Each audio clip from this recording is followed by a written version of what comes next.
Blood Money episode 64 with Shawn McBreairty. Going to war against the classroom to clinic pipeline. All right, we're on the next episode of Blood Money. Today I have a very special guest, Shawn McBreairty. How you doing, sir? Good. Thanks for the opportunity. I appreciate being on.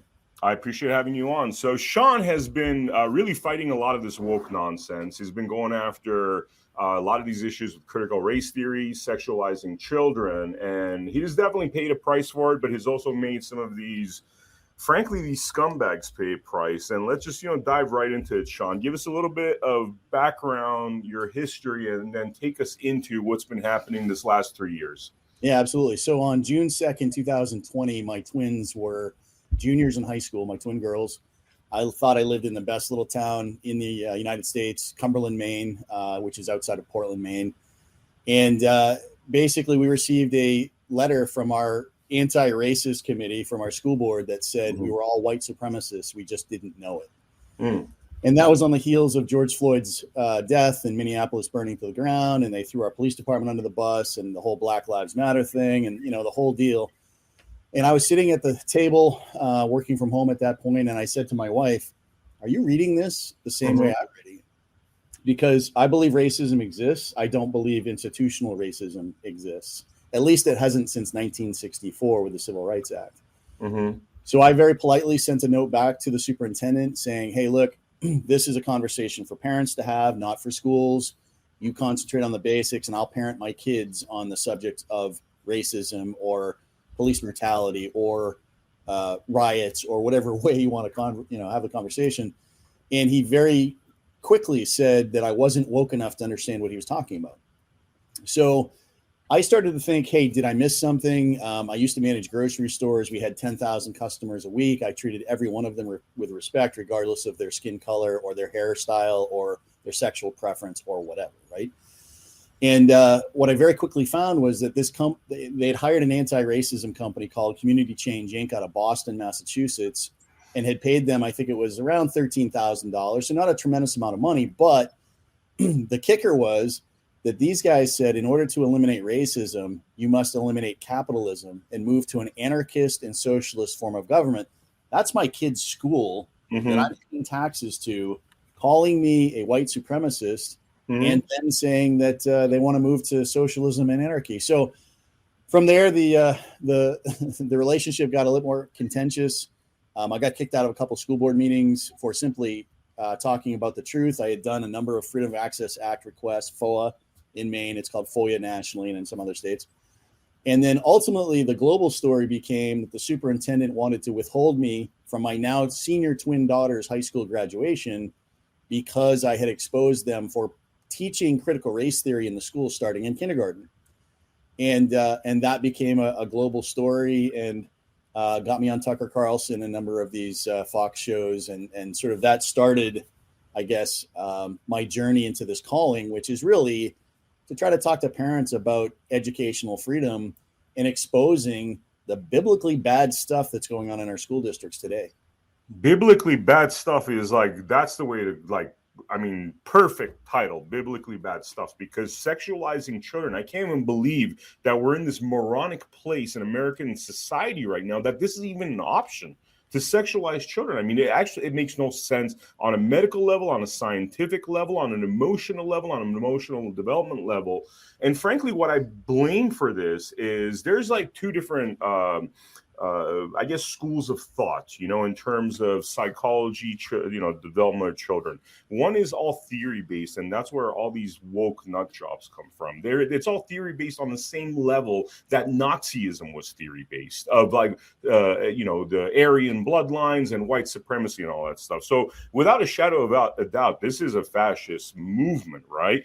And then you have the other kind of science, which is based upon essentially centuries of development in animals, in how children of animals develop very well. And what that shows us is that the way these folks think is completely against nature, meaning they are toxifying our children. And you could see this in the animal kingdom. If you did those same things that you're trying to do to children, to your tigers and your bears and whatever, the society would fall apart. And we see this in animals. And I found this out because I started talking to a lot of these children's therapists that come from this school of thought that's actually based upon research of centuries of animal behavior, the two, having two parents, how that affects most animals in the animal kingdom. So anyway, this is like a complete bastardization of really the facts at hand, and they're experimenting on our children. So, long and short is I commend you on all of this stuff, and you're really going up against just a complete insane movement that's infect our country. Well, I think there's definitely, it's a neo-Marxism that's going on in these schools. I say educational terrorists are now running our public schools. Educational terrorist is a good one. It is terrorism.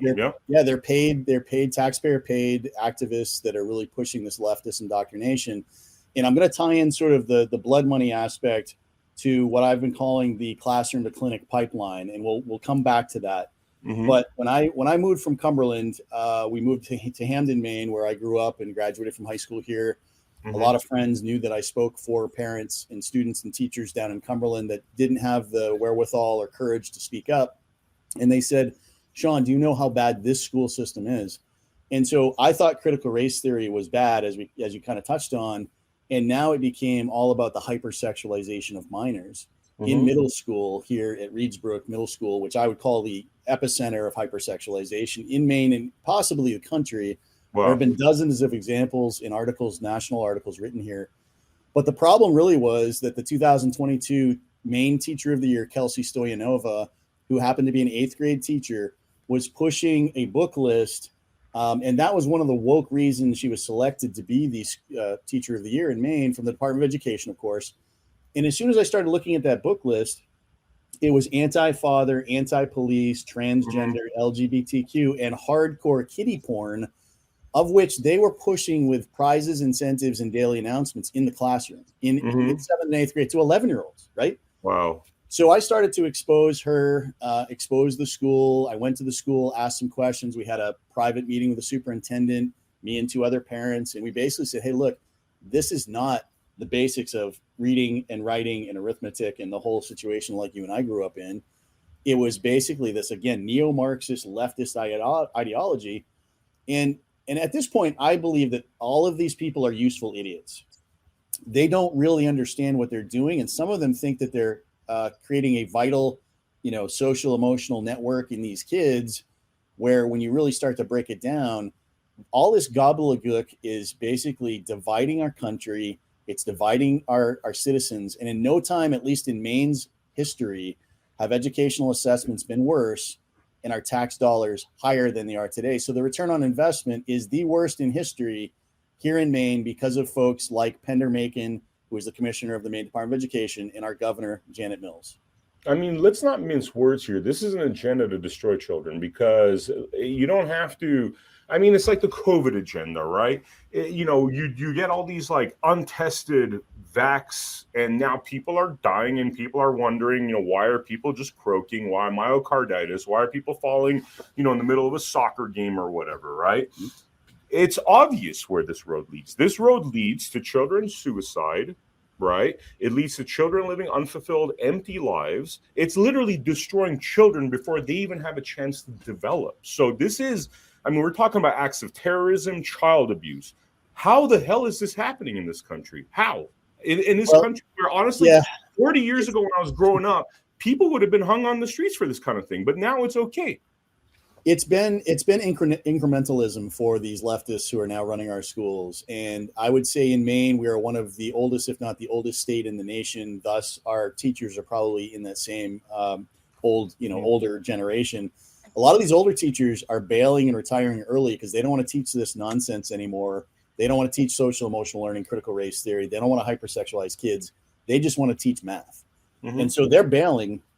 And behind them is a 24-year-old pink-haired, triple nose ring, neck tattoo, something or other going on. That probably grew up without a father, that probably had a turbulent home, which is what the government loves, because fatherless homes are the best way to create, school shooters, nut jobs, mentally ill people. And this is what we've been fostering in this country. By the way, through our family courts that are, we do a lot of episodes. We just did one yesterday about how literally men's lives are being destroyed by the court system. It's not even, at this point, it's not even a topic of discussion. It's obvious. You hear the same story. There's an agenda. You hear the same story over and over again. And then you hear these stories about, like, the 24-year-old, person with the purple hair grew up without a father, now has this agenda to, go against men through the schools. I mean, it's just self-destruction. Yeah, or they want kindergartners to affirm their sexuality every day, because their sexuality is their being.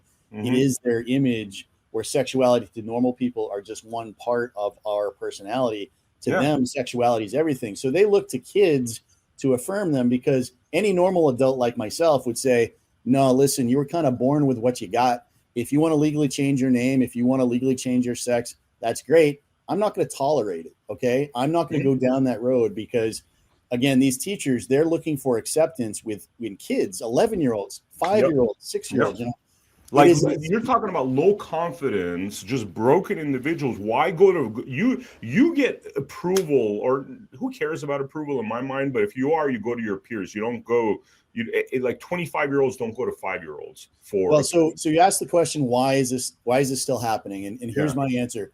Incrementalism worked for the liberals for decades. In the last 3 years, they turned the dial up to 11, right? They cranked it up, and things that were said in whispers are now being shouted on poster boards in the school, because I think that parents, especially with COVID, I'm a pureblood, by the way, just for the record, that during the whole sheeple process with masking and the mandates, government saying what you had to do and when you could do it, many parents that were already sheep became like super sheep, right? They're now lost. Yeah. And people like myself and like you probably rebelled and were seen kind of as the crazy person for rebelling. But now guess who's crazy? All of those things that we said were conspiracy theories have been true. Like they become true.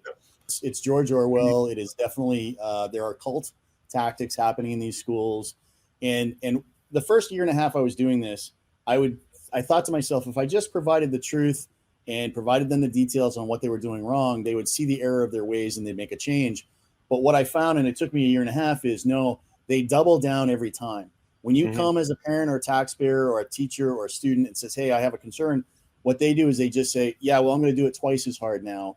Basically, double middle finger to you. Screw you, we're doing it anyway. But the other pieces that I do see, and you mentioned beta males, is we've lost that toxic masculinity that I actually had on my Twitter profile for a while. It's actually in one of the lawsuits that one of the schools is selling. By the way, I hate calling it toxic masculinity, because that's your bullshit term. What it is the fact that men are dangerous and we are supposed to be dangerous. Right. We are. It's like, what's his name? Peterson, Dr. Peterson from Canada. He says men are supposed to be dangerous. We're supposed to be dangerous. It's not toxicity. It's the fact that we are supposed to be dangerous to what threatens civilization, and that's gone. That's gone away with these beta males. Well, I think we're supposed to protect the family, right? Our job is to protect the family. Millions of years, and these beta males, they've decided, and with some of, I think, the feminization of males that we're seeing in schools nowadays, is that people are graduating and getting into adulthood, having kids, and instead of saying, geez, I just don't think this is right because I can critically think for myself, they are, again, going along with the sheep, and they're just kind of mulling and saying, well, I'm just going to go along with it. And what I find is when I say something like there's pornography in your local library, people kind of cock their head like a dog, and they don't know how to transfer the information. And so it's fight, flight, or freeze. And it takes me 2 or 3 times to talk to a parent, 2 or 3 iterations, for them to finally go, are you serious about porn in the classroom or in the library? And I say, yes. And here's the page, and here's the book, and it's on this book list, and what's going on. Now, the other piece to that is I think that some of these families, if they really found out what was going on in the schools, they'd have to make a life-altering decision to pull their kid out for homeschool or Christian school, and that would mess up their little perfect social environment that they think they live in. And I tell parents, if you're not going to fight for your kids' education like their lives depend on it, because it does, you need to pull your kids out of these schools. There's no third option, because they're going to take your kid, and I'll bet you, I don't want to bet your kid's life on it, but I will bet that that kid is going to be taken if they don't have a good structural foundation. I mean, I've heard so many stories about suicide, lives falling apart, depression. I'm hearing one of my friend's kids is cutting herself, like 12, 13 years old, because of some crap she saw on TikTok. You look at TikTok in China, they're teaching complex math experiments to children. Over here, it's sorry, I told you I was going to be brutal. It's a whorehouse. It's a whorehouse. We're teaching our children to be whores. Right? Beta male whores, female whores, they are whores. Sorry, it's a tough. Listen, I've got a TikTok account, and it's funny because mine is it'll come up. It'll be snowmobiling, home improvement, golden retrievers, boobs, and it's like, okay, I didn't search that stuff out. It just shows up, and I think, yeah, TikTok is a tremendous waste of time. It is really blurring the minds of kids. It's creating this situation where kids think the world revolves around them instead of them being part of the community. And you mentioned anxiety and depression. I had an 11-year-old here in Hamden from the middle school write testimony for me, unnamed, but she basically said from the moment she gets off the bus, her anxiety and depression goes through the roof, because she knows all day long in middle school, as an 11-year-old kid, she's going to be fed LGBTQ plus nonsense all day. And as a Christian conservative young woman, think about what we were doing when I was 11. It was wiffle ball and football and riding my bike and just being a kid. And now these kids have to tell the teachers what sex they are. Yeah. And ultimately, again, this blood money piece, this classroom to clinic pipeline, is something we can go down that road. But it is becoming more evident to me that this is a big follow the money situation as to what's going on in these schools. Big time. They want to destroy the children. That's how they bring socialism into this country. That's how they create sheep. Every time the leftist says that you're doing something wrong, it's actually it's this mirror impression. They've already done it. They've already done the wrong. They continue to do the wrong. They just want to put pressure on you as a totalitarian regime, and really that's the problem. So I mean, Trudeau obviously has potentially, we the whole conspiracy theory that he was born from Cuba. And that whole communist situation, whether or not that's true or not, Canada used to be the sane place, right? I mean, Maine is right next to the Canadian border. Yeah. And I have no desire to go to Canada at all, because somebody like me, I don't know if I'll be able to get back in the country, first off. But I've got no desire, because those guys are crazy pants up there right now in Canada. Yeah. It's insanity. I mean, I was interviewing Chris Sky a few weeks back, and basically the school board over there in the area that he's in the district that is in, did this, they wanted to do all this woke stuff 4 years ago. They looked at it and they said, no way, this is bad for the children. Now, the superintendent, without approval, basically brought those same books that 4 years ago on paper got rejected by the school board because it was unhealthy for children, was able to bring it in, total LGBTQ agenda, totally attacking children that are like 10 years old, literally books with like, I don't even know, male, female giving blowjobs to each other. I mean, Genderqueer is the worst, best example of what you're talking about. Genderqueer is a horrible book. The leftists say Genderqueer, a memoir, and you have to kind of say that under like hush tones, a memoir. Well, no, it's not a memoir. It's a porn book of cartoon kiddie porn. And these leftist librarians are pushing this sexuality on kids. Because ultimately, I believe if you can get an 11-year-old to pick her pronouns, you can get that same 11-year-old to pick their sexual partner. And that's the connection, right? It's a pedophilia scenario. It's all of these scenarios that are going on. And like I said, many of these teachers are simply useful idiots. They don't understand their role that they're playing in this deal. But again, the classroom to clinic pipeline, you get a kid that can switch genders, which I don't believe in. John Money, a pedophile, created the word gender a number of years ago. If you look him up, it's just horrific. So I don't tolerate the word gender. There are two sexes. It's male and female. You get what you're birthed with. That's it. Yeah. Now, if you want to cut off your junk when you're 18, I don't recommend it, but feel free. It's your life, okay? Go for it. Seriously. Right. If you're 18, I don't give a shit. Right. But I've interviewed folks on my podcast like Chloe Cole, the 18-year-old detransitioner who has been a warrior out there fighting and trying to expose what's going on. At the age 15, they convinced her that she could be a boy, and she had a double mastectomy at 15 years old. Now she's 18 and she sees the error of her ways. If she wants to have kids and she's not even sure she can because of all the cross hormones that they pumped into her, she can obviously never breastfeed a baby. And that is ultimately the blood money aspect to tie into kind of your name in the podcast is between big pharma, who I've heard Pfizer say $1.3 million is what a transition student is worth to them over the lifetime because of hormones and all of these other things. And then places like Boston Children's Hospital, where I stood in front of in a peaceful protest with Billboard Chris. I don't know if you know Chris at all. And we tried to expose the fact that they were giving double mastectomies to kids as young as 15, just like Chloe, ruining their life. And now they are subjected to government or medical intervention for the rest of their entire life. I mean, it's beautiful for them. It's beautiful. And by the way, let me just point out something here. Every industrial complex, we have our pharmaceutical industrial complex. It's not even healthcare anymore. It's really all about the pharma industry. All these doctors are basically the pharma.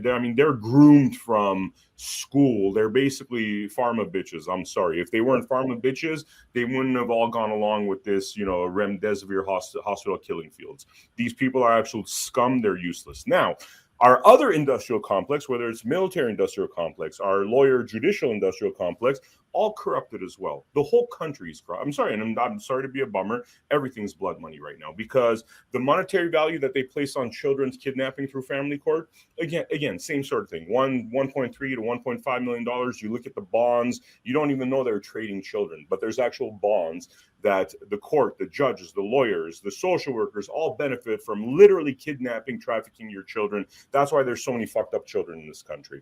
Because when you have 21 to 25 million kids growing up without fathers because of a corrupt family court system, that's going to result in the girl with the purple hair that hates daddy, that now wants to destroy all these other kids in school and really fuck up their mind, right? Well, if you have a kid like Chloe who's on the spectrum with ADHD, if they come, 70% of these kids, I believe, are without fathers. It's a high percentage of young women that they're going after, and so you fit into some of these boxes, and then very quickly you're brought into a gay sexuality alliance that are in high schools, taxpayer funded.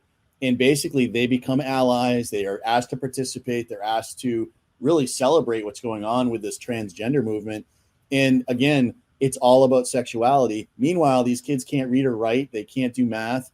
And ultimately, if they decide like Chloe did, and I really feel for her, to mutilate their body, there's no coming back from that, right? No, I mean, there's nothing that they can do besides try to look for repentance.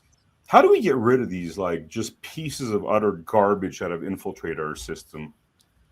It's difficult. I think so. I say to parents that we're part of a 3-act play, at least here in Maine. The first act is exposure, and not enough parents know what's going on. Some because they don't want to know, some because they simply don't have time to know. But ultimately, I've said to people non-egotistically, 10 million people around the globe have seen me on television, yet 90% of my own state has no idea what I'm talking about. So to me, exposure we're still in this key.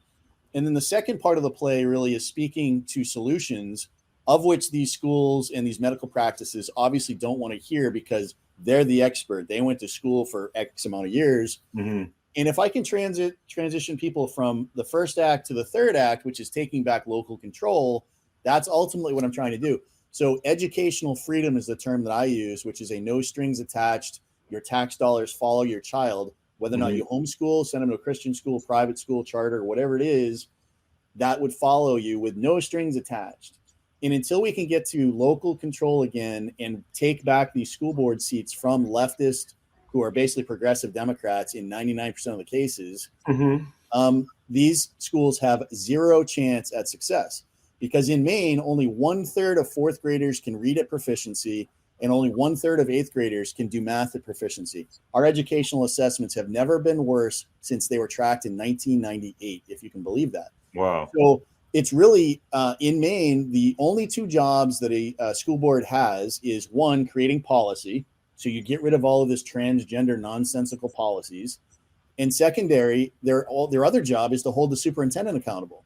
So when you have a school board who doesn't know what they're doing and they're leftists, and you have a superintendent who wants the tail wagging the dog scenario, these kids are screwed. And the teachers, instead of the teachers standing up and saying, I don't think we should really be talking to 11-year-olds about sexuality. We Yeah. should be talking to them about geography until the teachers, the parents, the students, the taxpayers have mass compliance. Hmm. It's just going to continue to happen. Yeah. I mean, it's mass non-compliance. Is that something that comes about through basically parents? What are they doing? Pulling the kids out of the school? I mean, how do you? Yeah, in the last 2 years, I think if I remember right, more parents have pulled kids out of school than the last 5 or 6 years combined. And Well, so the message is getting there. So if you have a Christian conservative parent that already is probably leaning towards school, something's wrong in school, and then somebody like me comes along and says, "Hey, here are hundreds of examples of issues in Maine schools. Just pick one or two of them." mhm. They will pull their kid out. Christian schools, the waiting lists have never been longer here in Maine. Catholic schools, the same thing. But I think until people put pressure on pulling their kids in a massive way, where we get a serious dent in the funding that's going to these schools, Mhm. when you have a school like my previous school, Cumberland, Maine, MSAD 51, their budget when I left 3 years ago, I think was $44 million. It was an average of $19,000 per pupil. And that didn't even count the teachers' retirement fund. So Wow. let's say on the surface it's 25 grand a kid. They don't care if one or two of us pop off about what's going on because their cushy grift ride has no impact to it. What about holding these people accountable for child abuse? I mean, legally, it's 100% provable with the right doctors, with the right experts, that this is nothing but child abuse. Child abuse equals jail time. Why aren't Well, avenues I can being tell you, I can speak for pursued? Maine. Like in Maine, we don't have, in Florida has America's governor, Ron DeSantis, right? And Mhm. Ron has been killing it on this stuff. He has been putting in bills one after another, knocking the stuff out of the schools. Mhm. And so in Maine, we have a Democrat governor, super leftist progressive in Janet Mills. The Mhm. House and the Senate are all leftist progressive Democrat run. And our Mhm. district attorney, who is basically, chosen by the leftist governor, won't prosecute anybody. Even in my local town here, there was an ordinance that said you couldn't provide, I forget what it was, improper. It wasn't pornography, but it was labeled something like you can't give pornography to kids. Okay. Yeah. But even in the local ordinance, it said that libraries and schools were excluded from this law. So, you start to go back in history. I think that thing was from like 1998 or something. Mhm. And you just see that there is no way to prosecute these people because, again, as you mentioned, the judiciary, in some cases, the police force, although I'm a big supporter of the police, Mhm. but they're put in a lot of different bad positions between rocks and hard places because the law is not clear, although it should be, that a Maine teacher of the year, Kelsey Stoyanova, should not be hypersexualizing 11-year-olds with pornography. It's just a basic construct to humanity, but yet some parents will say, well, I think we're trying to save transgender youth and we're trying to create safe spaces and we want diversity. Mhm. Okay, then you do that on your own time as a parent because, again, these schools, they can't Mhm. teach the even very basics of education. Like, okay, let me ask you this, right? Because you were saying that the state is filled with Democrats and all that stuff. But what happens? Well, there's a few things. One is via grand jury, so you don't have to deal with any of the politics. Yeah, it just Yep. you could get a grand jury started without having to deal with politicians, and the attorney general has to accept it if you get a certain number of signatures. So that's one avenue. Yep. The second avenue is going through the local courts because eventually you're going to get into federal. Fine, they're going to, a bunch of woke judges are going to toss it out. Eventually, you're going to get to federal. Within federal, this is child abuse. It's just child abuse. I don't see, like, if this goes up to the Supreme Court, I don't see the Supreme Court basically going against. What we need really is we need a set of, well, so here's the catch 22, right? Mhm. You need a set of parents who are asleep at the wheel, whose kid was sexually impacted, molested, Mhm. uh, whatever happened to this child, from, let's say, a teacher potentially. You Mhm. need somebody to then be willing to bring that to a federal grand jury and go through the entire process of having to relive the sexual abuse in weeks, if not months, if not years, in this jury process, right? Yeah. And so it is very difficult for parents to bring somebody forward like that. There are other people in other states trying it. It's extremely difficult from what I hear. I have some federal lawsuit wins here on the Freedom of Access Act point. And in my case, a Obama-appointed judge had to basically say in a 28-page ruling, we don't necessarily like what Mr. McBreairty says at the microphone, but he can say whatever the hell he wants, and you can't stop him. And we won a $40,000 legal ruling basically on that. And then the same school district here in Hamden last month kicked me out of the school board meeting when I mentioned a teacher with police, kicked me out with police. Blatantly disregarded the court order. What's that? Blatantly disregarded the court order? Yes, like it didn't even exist, like they never read it. And I actually had it in my hand, and I said to the Heath Miller, the chair, did you not read this thing? Like, do you not understand? Shouldn't that judge be literally now warrants arrest, contempt of court? Yeah, it's like, well, in all of these folks, they have an oath of office, right? An oath of office under God that they sign. They pledge their allegiance to protecting the Constitution of the United States. And it's like these guys have no idea what they're pledging their allegiance to. I've told him many times, he's invalidated that under God. Now, I kind of want to say out of one side of my mouth, I hope he burns in hell. And the other side wants to say, man, maybe he just, again, he doesn't understand. He is a useful idiot. He's a pawn in the teachers' union eyes, in the legal arm of the school board's eyes, in the Maine Department of Education, the Maine School Management Association. All these guys are basically levering somebody like Heath Miller, a useful idiot from Newburgh, Maine, on the school board here. I don't think he really knows what is going on, but at some point somebody has to kind of go, well, wait, time out. Didn't you guys just lose a case that had to do with free speech? Wow, crazy. Now, in terms of lawsuits that you're telling me, not only have you filed lawsuits that you've won, but you've also been getting sued and bullied by the school board. Tell us a little bit about that. So Herman, which is the next town over from where I live in Hamden, so it gets a little confusing when I start talking about two cases. Herman is the next town over. They are suing me, trying to take away my First Amendment rights because I called a teacher a sexual predator and a groomer on one of my podcasts. Now, I believe I can put my hand on a Bible in front of a judge and back all of that up, because what I found was not only was this teacher an anti-Trumper who did a pro-Bernie Sanders video from the classroom in the high school, first off, she was also the taxpayer-paid faculty advisor to a gay sexuality alliance that is sponsored by GLSEN, GLSEN, in 4,000 schools across America. This is a big blood money scenario where basically this transgender movement is coming from. Chris Rufo broke this wide open last summer.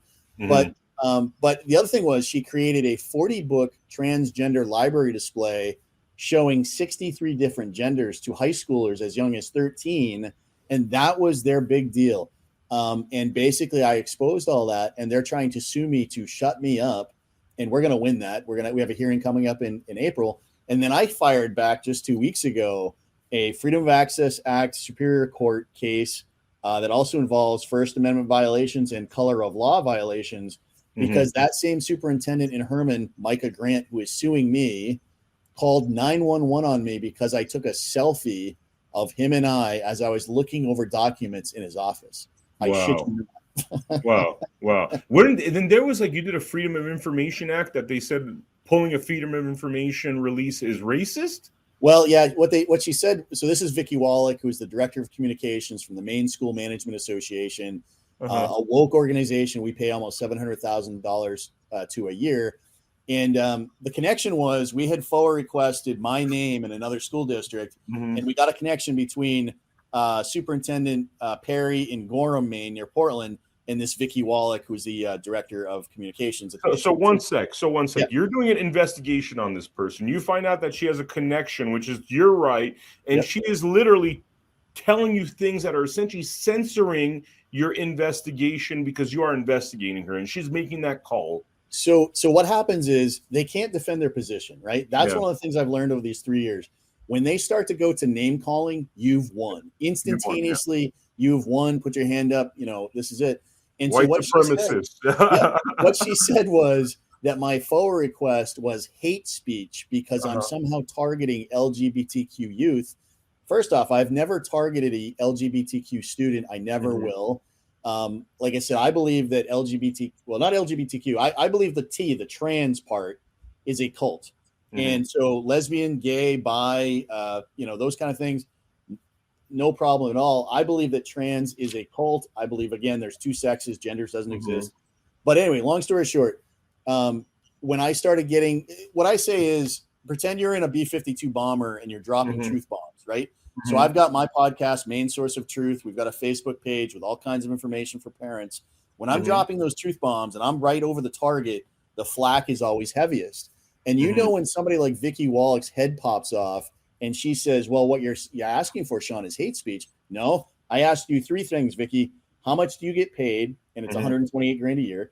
How much does Maine School Management get paid by the taxpayers? $700,000. And any written information on my name, Shawn McBreairty. Now, Vicky Wallach herself had 73 pages, which is kind of stalkerish, if you ask me. Yeah. She sounds. And Maine School Management Association had 276 pages on my name. They were keeping a file on everything that I did across the state. I mean, very J. Edgar Hoover, by the way. Right. That's so. And J. Edgar Hoover, for anybody that doesn't know, it was a tyrannical scumbag. They're basically trying to do the same thing as J. Edgar Hoover: keep files on you, keep dirt on you. Insane. Yeah, and so the last piece of that was I still haven't received that information because they wanted me to pay $182.50. Now, if there is a viewer or a watcher out there, I do have a GiveSendGo account. It's givesendgo.com/Shawn McBreairty. If somebody wants to chip in $20 here and $10 there, I'm gonna get those FOA requests. I'm gonna pay for it. I'd love to have some support, but I think it's going to be another gold mine because it's like a spider web, right? You start to understand that this superintendent is woke and they're talking to this superintendent over there and they're having these conversations in meetings and legal. And it is again, it's sort of the blood money aspect of what's happening. Yeah. Maze of scumbags. This is really crazy, you know? What's that? I said my dog's going crazy upstairs, if you can hear it. But all good. So, Shawn, this is pretty amazing. Is there anything in closing that you'd want to mention to the viewer? Is there something that we didn't want to talk about that you'd want to? I think really, like I said, for parents, it is getting involved in the curriculum and what's happening in school. You cannot keep your head buried in the sand or up your ass, whatever's going on. You have to get involved with your kids' education, like their lives depend on it. Because I tell every parent they do. We're seeing kids, as you mentioned, anxiety, depression, suicide. We're seeing kids ripped away from families, into this trans cult. It is just mayhem that's going on. Yeah. And if you're not going to fight for your kids' education, you need to pull your kids out tomorrow.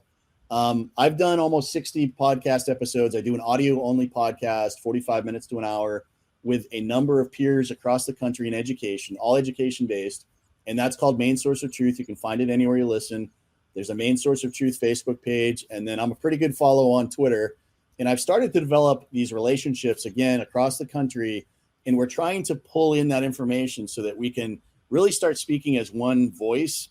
There are many people like me in every state across the country, but we're trying to get them to kind of get a little more coordinated and really start to speak kind of from the same hymn from the same book, if that makes sense. Yeah, totally. I mean, to summarize what you just said, I mean, for fuck's sake, they're trying to destroy the children. Everybody needs to wake the fuck up because they are literally setting up your children for suicide, depression, a lackluster life. They're trying to take away all the sparkles that exist in life to create another brick in the wall, a gray, nice, dull world where these elitists get to basically, oversee the serf. So that's what they want. They want depressed, broken children. We're seeing it happen. This is one of the worst generations in the history of America. There's so many broken children. Suicide rates through the roof, and that's what we are facing right now. Yeah, absolutely. It's unfortunate. I really feel for this generation. I mean, as we get older, this generation that is all screwed up is going to be taking care of us. So if we don't change things pretty quickly, you might as well just find a nice spot out in the woods somewhere to live the rest of your days.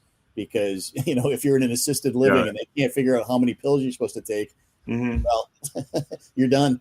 Yeah, I hear the Mayan Riviera in Mexico is quite nice. So hey, yeah, exactly right. Yeah, find a boat or do something. But no, I appreciate the opportunity to be on. And again, at Shawn McBreairty on Twitter.